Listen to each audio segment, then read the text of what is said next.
Good afternoon and welcome to today's news brief. Today is Tuesday, June 15. The Secretary of Health for Bajacaliforniasur, Victor George Flores, confirmed today that there is no saturation of COVID-19 patients in hospitals in Los Cabos, as has been reported in some media. George Flores explained that there are currently 188 hospitalized patients throughout the state, and of those, 112 are in Los Cabos. However, there were a total of 315 beds converted for COVID patients, which means that the current COVID-19 bed occupancy across the state is at close to 60%. The Secretary of Health for Bajacaliforniasur said that while there may be still beds available, the focus must be in avoiding more new cases, and to do this, everyone must act responsibly and comply with the established preventive protocols, such as the use of face masks and frequent hand washing.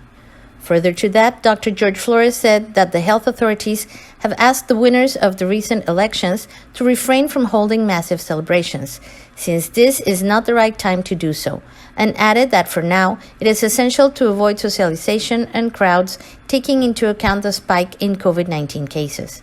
He pointed out that of the 188 patients in hospital in Bajacaliforniasur, 81 are intubated, and of those, 10 were admitted in the past 5 days.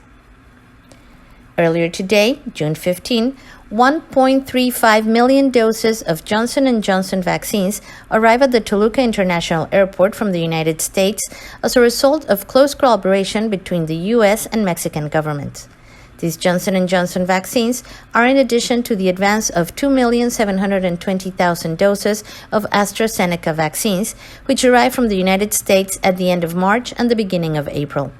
The government of the United States provided these doses to the government of Mexico as part of the joint work to face the challenges presented by the COVID-19 pandemic in this region.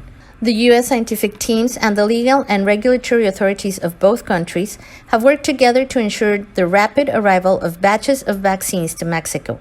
America's goal is to get as many vaccines as possible to as many people as possible in the shortest time possible.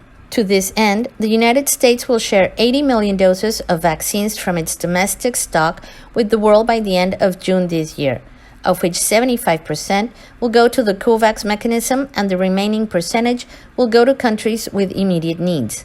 The U.S. Embassy congratulates the government of Mexico for its efforts to obtain vaccines against COVID-19 and distribute them to its population. As was expressed in the recent visit of Vice President Harris and President López Obrador, both governments will continue to work together as partners. That is all that I have for you today.